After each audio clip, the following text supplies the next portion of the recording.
अच्छी तरह से ये जानना है, हम चातुर्मास क्यों चाहते हैं।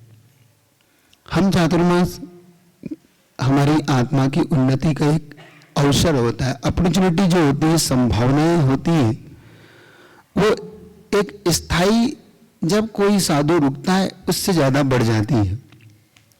हम आते हैं 15 दिन के लिए, 1 महीने के आते हैं, उससे आपको इतना लाभ नहीं होता। जो एक चातुर्मास का काल होता है वो काल सबसे एक महत्वपूर्ण काल होता है, क्योंकि उस समय आपके मन में, मनोभाव में ज्ञान की प्राप्ति, संयम की प्राप्ति और गुरु को देखकर उस प्रकार का अपने आत्मा को डेवलप करने का एक अवसर आपके पास होती है, उसकी संभावनाएं बढ़ती है।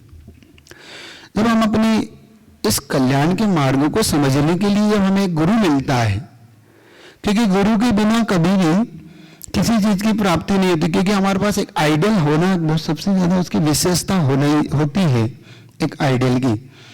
तो अपन चातुर्मास क्यों चाहते हैं, पहले हम इसको समझ लें, फिर आके चातुर्मास के विषय में आप लोग अपनी भावनाओं को समझें।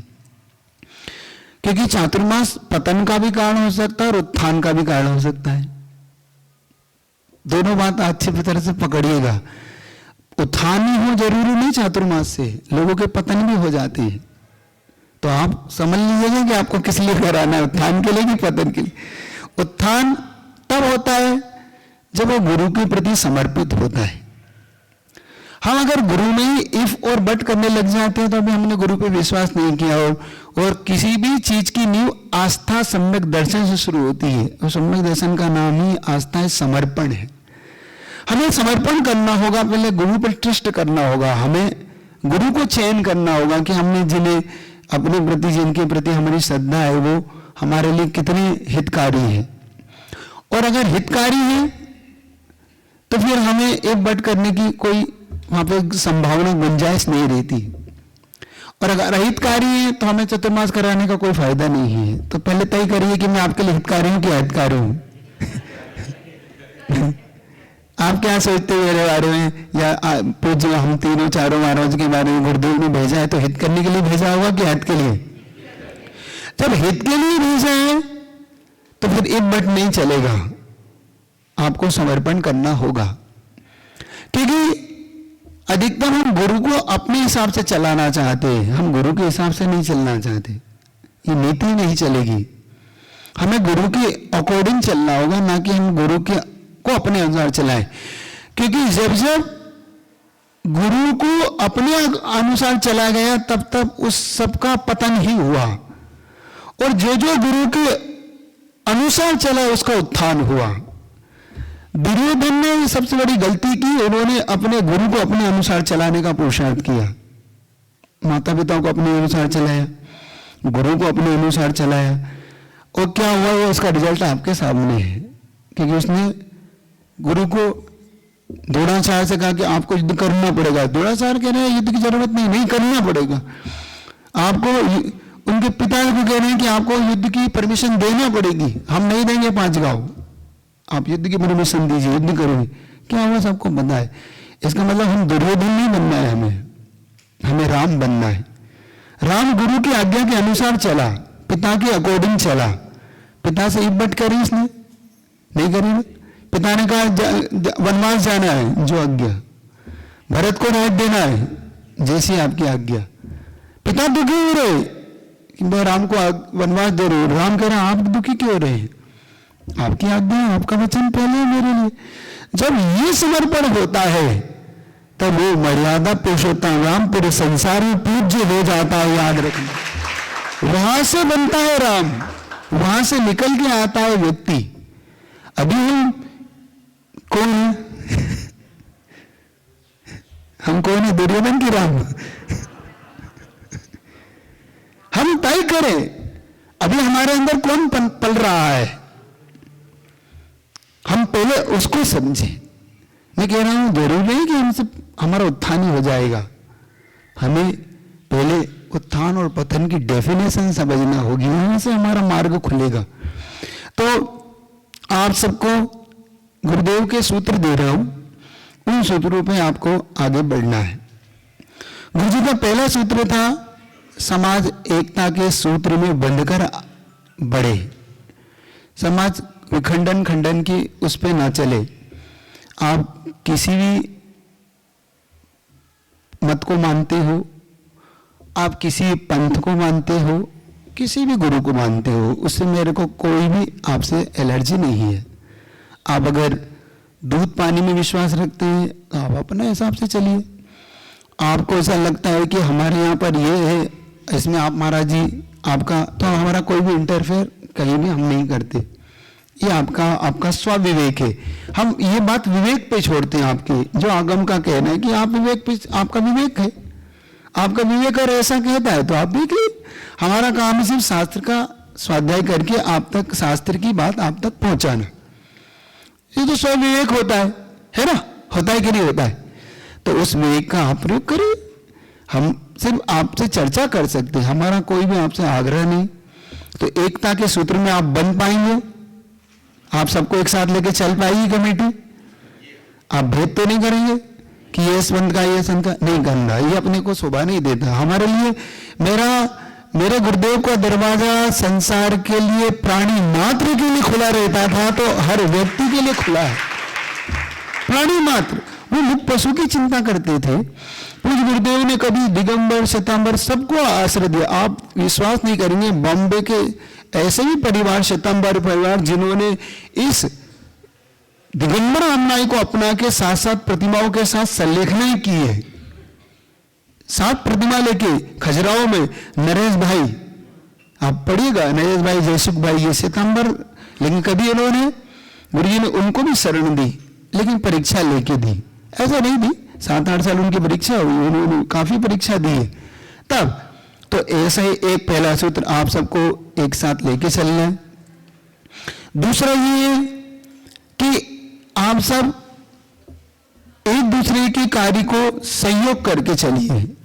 अब ऐसा नहीं होता है कि भाई मुझे ये कार्य देते मैं तो यही करूं, ऐसा नहीं है ना। ये तो आप उसको एक दूसरे को सपोर्ट करके चलिए। तीसरा ये कि इसमें बहुत सारे चातुर्मास के दौरान बहुत सारे ऐसी चीजें आएंगी जो इवेंट के रूप में, कार्यक्रम के रूप में आपके सामने आएगी, जो समाज को सबसे ज्यादा लाभ देगी। एक बात मैं आपसे स्पष्ट कह रहा हूं, इस चातुर्मास की एक चातुर्मास की स्थापना किसी समाज को 50 साल के लिए स्थायी दे देती है, धर्म की स्थायित्व देती है। 50 साल का धर्म स्थायी हो जाता है एक चातुर्मास से। आपकी प्रसन्नता देखकर मैं इस बात का प्रसन्नता होता हूं कि आपने पूज्य नीम सागर जी महाराज का चातुर्मास कराया, पवित्र सागर जी महाराज का चातुर्मास कराया, तो आज आपका उत्साह देखते ही बनता है। आपका अनुभव बढ़ा, आपके अंदर लेने की क्षमता बढ़ी, आपके अंदर आपका विजन बढ़ा कि भाई अपन कितना बड़ा। तो इस चातुर्मास का तीसरा आप ये कि आपका विजन लंबा लेके चलिए। हम छोटे विजन में ना चले। हमारा एक जब दृष्टिकोण बड़ा होता है तो हमारा लेने की कैपेबिलिटी और देने की दोनों बढ़ती है हमें। तो हमें हर चातुर्मास में हर चीज सीखने को आपको मिलेगी, हर तरीके से आप आगे बढ़ सकते हैं। तो आप लोग इस सूत्र को, गुरुदेव के एकता का सूत्र, गुरुदेव कहते थे कलो एकता बलम, इस कली काल में एकता का ही बल है। हम समझ रहे हैं कि अपनी समाज किस तरीके से अलग अलग बट के आज हम कहाँ पहुंच गए। आज हमारे ही सरकार हमारे ही नहीं सुनती, क्योंकि वो जानती कि आप लोग बटे हुए हो और कितने वोट हैं आपके, लेकिन वो नहीं। तो हमें पहले एकता के सूत्र में बन के आप लोग आगे बढ़िए। कमेटी को एक चीज और कहना चाहता हूं, जिन्होंने जिस कार्य की जिम्मेदारी ली है, मैं आपको बताता हूं आपको क्या लाभ है इस कार्य से। क्योंकि कभी कभी मन हताश होता है, मन निराश होता है कि ऐसा लगता है कि भाई मैं अकेले ही कर रहा हूं, मेरे साथ कोई सपोर्ट भी नहीं है। कोई कमेटी कहती भाई आपने 10 लोग रख दिए, इसमें से 2 ही काम कर रहे हैं, ऐसा भी होता है। कभी कभी लगता है मैं अकेले ही कर रहा हूं। नहीं, जो लोगों ने जिन व्यक्ति ने जिस कार्य की जिम्मेदारी ली है, वो इसको पहले समझे कि उन्होंने क्या कर लिया है। उन्होंने इसके महत्व को अगर आपने पकड़ लिया तो आपकी उन्नति यहां से शुरू हो जाएगी। सबसे ज्यादा अगर कोई चीज फलती है तो वो गुरु भक्ति फलती है। प्रभु भक्ति, शास्त्र भक्ति बाद में फल सकती, गुरु भक्ति सबसे पहले फलती है, एक बात। और इस चातुर्मास में जितनी भी साधना गुरु करते हैं उनके आश्रित रहकर जितनी श्रावक साधना करता है, जितनी भी अभिषेक, शांतिधारा, सामायिक ध्यान, केसलोच, 10 लक्षण शिविर, जीते मोक्ष सप्तमी और जितने भी कार्यक्रम है, उन सबका अगर पुण्य कमाना चाहते हो तो छठा हिस्सा अपने आप आपके खाते में जाएगा, अगर आप काम करोगे तो अपने आप, कोई जरूरत नहीं। और ये ऐसा साथी से, इसको बोलते हैं साथी से पुण्य। पुण्य एक प्रकार का नहीं होता, पुण्य में भेद होते हैं। एक सामान्य पुण्य होता है, वो पशुओं का भी हो जाता है, तिर्यंचों का भी हो जाता है, दुख दरिद्र और जो जैन शासन को नहीं मानता उनका भी हो जाता है। लोग पूछते हैं महाराज जी, हम जैन होके वीतराग शासन में जन्म लेके भी हमारा पुण्य कमजोर क्यों होता है? और जिन्होंने वीतराग शासन नहीं, वो अमीर हैं, करोड़ों अरबों में खेल रहे हैं, अमेरिका में देखो उनका नाम हो रहा है, इराक, ईरान, ऐसे ऐसे जगह जन्म के भी वो हमसे ज्यादा अरबपति खरबपति है कि नहीं? ईसाई धर्म में जन्मे, मुस्लिम धर्म में जन्मे, उनके भी इतना। फिर एक बात याद रखो, ये सामान्य पुण्य है, ये कोई साथी से पुण्य नहीं है, सामान्य पुण्य है। पैसा तो किसी की पुण्य आ जाता है। एक सूत्रकार ने कहा ना कि संत समागम हरि भजन दुर्लभ तुलसी दो, सुतदारा और लक्ष्मी, ये तो पापी के भी होते कि नहीं? ये तो पापियों के भी हो जाते हैं। पैसा होना, पत्र होना, धन होना, ये कौन सी बड़ी बात है? तो ये पैसा होना ये सामान्य पुण्य है, और जैन कुल में जन्म होना ये साथी से पुण्य के प्रभाव से जन्मता है। ये सामान्य नहीं है। धन मिल जाना ये बहुत सामान्य है, लेकिन जैन को मिल जाना ये साथी से पुण्य होता है, वही जन्मता है। उसमें भी साथी से पुण्य से ही देवशास्त्र गुरु के प्रति श्रद्धा उत्पन्न होती है। जिनकी नहीं है ना, जैन कुल मिलने पर भी उनकी जरूरी नहीं कि उनकी श्रद्धा देवशास्त्र गुरु में हो जाए, नहीं मानते। जैन कुल में जन्मने के बाद वो कहते हमें स्कूल में क्यों पैदा कर दे, ये और कहते हैं, क्या कहते हैं, हम क्यों पैदा हो गए? जैन कुल में अच्छे से था, हम और कहीं पैदा होते तो ज्यादा। समझ लो अब इनको भव तक जैन कुल नहीं मिलेगा। क्यों? क्योंकि उसने किस कुल की निंदा कर दी? जैन कुल, वीतराग शासन की निंदा कर दी। और जिसने वीतराग शासन की निंदा कर दी उसे कभी भी कुल प्राप्ति की तो संभावना ही नहीं है। तो जब आप इस चातुर्मास में किसी भी कमेटी से जोड़ के आप कार्य करेंगे, उस क्षणों में आप उस साथी से पुण्य को, जिसको बोलते पुण्यानुबंधी पुण्य, वो पुण्य ऐसा होता है। देखो वो कैसा होता है, जैसे आचार्य समन्वय स्वामी के ऊपर आपत्ति आई, मानतुंग स्वामी के ऊपर आपत्ति आई, सती सीता पे, अंजना पे, बड़े बड़े महापुरुषों पे आपत्ति आई, हनुमान पे आपत्ति आई, और उससे गिरे और शिला टूट गई। गिरे ना हनुमान, एक दिन का जन्मा बच्चा, और विमान से यदि वो शिला चूर चूर हो जाए, ये सामान्य पुण्य नहीं हो सकता। ये उनकी रक्षा साथी से पुण्य से ही होती है। ऐसी जीवों की रक्षा और कोई रक्षा कर ही नहीं सकता इसकी।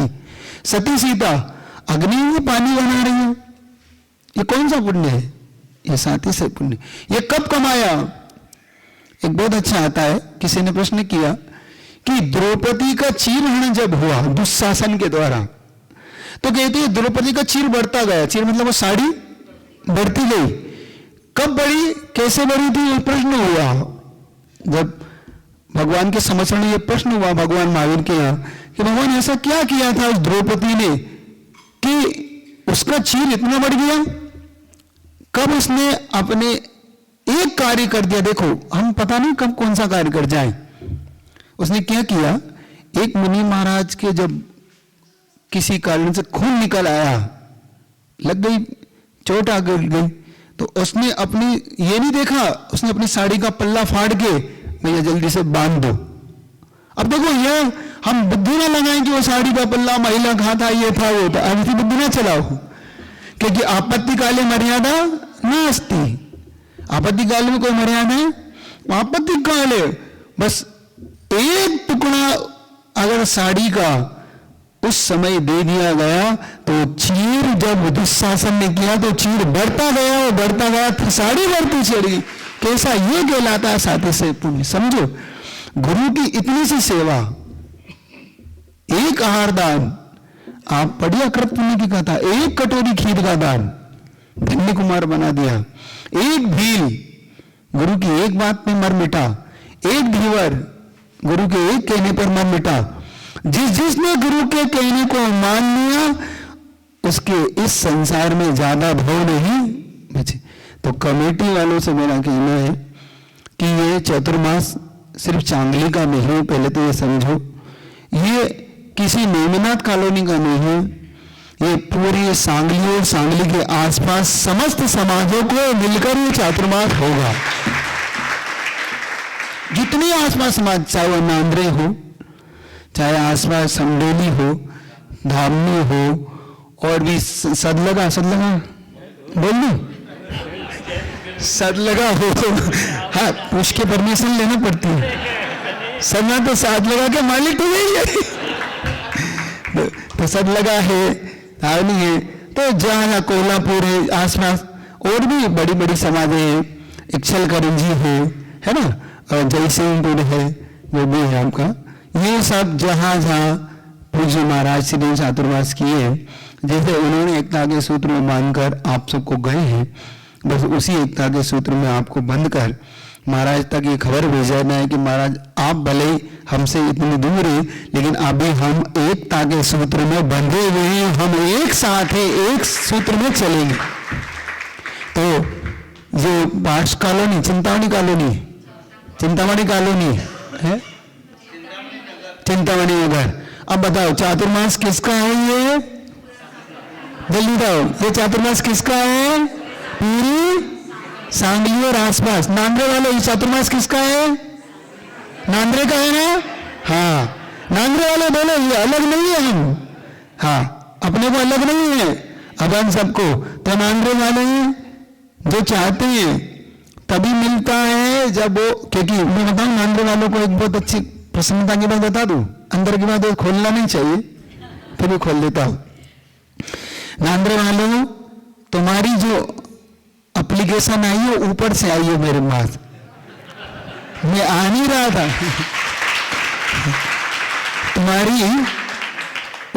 तुम्हारे लिए ऊपर से मेरे पास दबाव आया।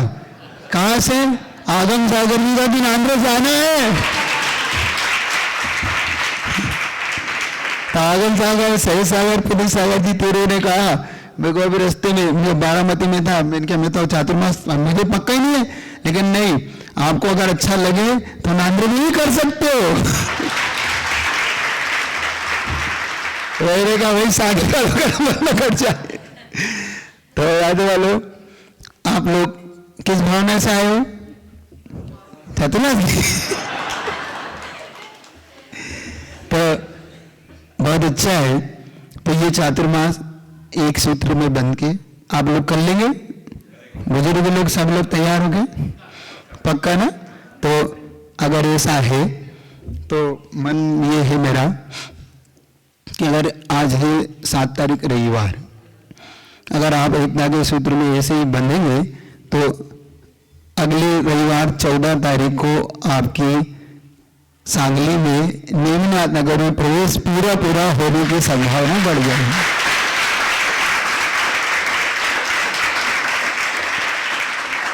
तो प्रोग्राम को जिस तरीके से इसको रखने का मन है कि यहाँ से कल क्या है अगला स्टॉप ना, बीटा से अगला स्टॉप सोच रहा हो ताजगांव रात्रि विश्राम और कोटेगांव सुनो, हाँ वो हो जाएगा। यहाँ से हम महाराज जी ने दे दी परमिशन कि आप तो चलो जल्दी सांगली जाना है। तो यहाँ से ताजगांव से कोटे में आहार हो जाएगा, कोटे से 10 किलोमीटर नांद्रे है। तो ऐसा सोचा है अभी, अगर स्वास्थ्य की अनुकूलता सबकी बनी रही और महाराज की भी जिस तरह से हिम्मत से चल रहे हैं, बहुत बड़ी बात है इस उम्र में चलना। तो वहां से फिर नांद्रे 11 तारीख को, मतलब 10 की शाम को पहुंच सकता है संघ, तो 11 तारीख का सुनो, लेकिन 11 तारीख का बहुत बड़ा अवसर मिल रहा है नांद्रे वालों को।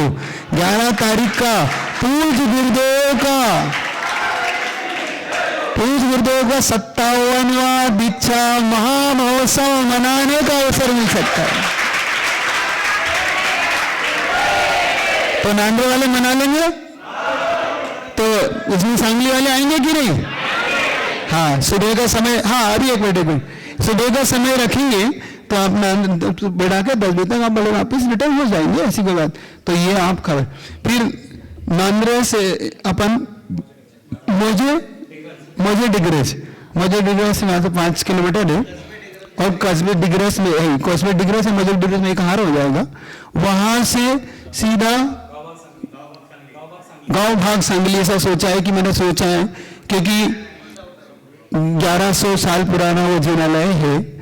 तो मेरा मन है कि अगर वहां हो गया, अभी कोई प्लानिंग बता रहा हूं, अभी ये फाइनल नहीं है, तो बैठ के आप कमेटी जो तय करेगी मिलके अपन, उसमें कोई नहीं मेरे पास जो अभी मैंने प्लानिंग मन में। तो गांव भाग में सुना है कि वो भी एक अच्छी बड़ी समाज है, और वहां पे 1100 साल पुराने मंदिर भी है। और मैं सोचता हूं कि जिस क्षेत्र में पुराना जिनालय हो, तो उनका ही आशीर्वाद लेके आगे बढ़ा जाए तो सबसे अच्छा होता है। उनका आशीर्वाद लें, फिर वहां से बोर्डिंग पहुंच जाएंगे। बोर्डिंग 13 की शाम को पहुंच जाएंगे, तो 13 की शाम का और 14 की सुबह का, वाह। अब और दोपहर का जो आपका फिर प्रवेश का एक जो रूट आपने बनाया उस तरीके से। तो पहले बताओ आप लोग कर पाओगे कि नहीं? कमेटी कर पाएगी? है, करेंगे ना? हाँ, तो बहुत अच्छे से एकता के सूत्र में। और जिन्होंने कमेटी में भाग लिया वो सब तैयार हैं, शपथ लेने के तैयार हैं, क्योंकि अब शपथ समारोह है आज रवि पुष्य योग है? तैयार हैं आप लोग अपनी अपनी जिम्मेदारी को निभाने के लिए? हाँ, पीछे छुप के नहीं, ना सर झुका के जियो, ना सर मुंह छुपा के जियो तो सर उठा के जियो, ठीक है? तो आपका जो नांद्रे वाले भी अब शपथ लेंगे कि सांगली के साथ कंधा से कंधा मिला के, चिंतामणि नगर वाले ही कंधा से कंधा मिला के, महिला है परवानी तो दो परवानी बोलते ना, क्या परवानी है, परवानगी देते ना, परवानगी नहीं, उसमें परमिशन नहीं होती, उसमें कुछ दिया जाता है। परवानगी क्या बोलते हैं आप? हमारे उसमें वो, हमारे यहाँ पे बोलते नहीं, समझौता होता है ना, सब जब, तो एग्रीमेंट के लिए पहले से भी देते ना, तो अब देखना है उसे टोकन में नहीं तो देखो, अपनी तो आस्था समर्पण ही टोकन बनी है, हमारे पैसे से तो कुछ ज्यादा है नहीं कुछ भी। वो तो आपका पैसा आप धन रखिए, चेतन धन दोगे तो ले लेंगे, अचेतन तो नहीं लेते चेतन पे दे दिया, अपना है जो दे दिया अपना चेतन तो ठीक है। तो इस प्रकार से तो आप लोग शपथ लेने को तैयार है सब लोग? हाँ, तो हाथ जोड़ो। हे मुनि महाराज, हम देव शास्त्र गुरु को साक्षी मानकर ये प्रण करते हैं, हमें जो कार्य सौंपा जाएगा कमेटी के द्वारा, गुरु के द्वारा, उस कार्य को हम पूरी श्रद्धा से, आस्था से, विश्वास से पूर्ण करने का प्रयास करेंगे कि करेंगे पूर्ण करने को करेंगे। ऐसा हम यहाँ से आपसे आशीर्वाद लेके और पढ़ लेके जाते हैं। ये बोले महावीर भगवान की नवानुकान पढ़ी है आपने, जो शपथ ली है उसके लिए करिए, मुझे नहीं करना, आपको करना, तभी आपके तो पड़ेगा। तो इस प्रकार से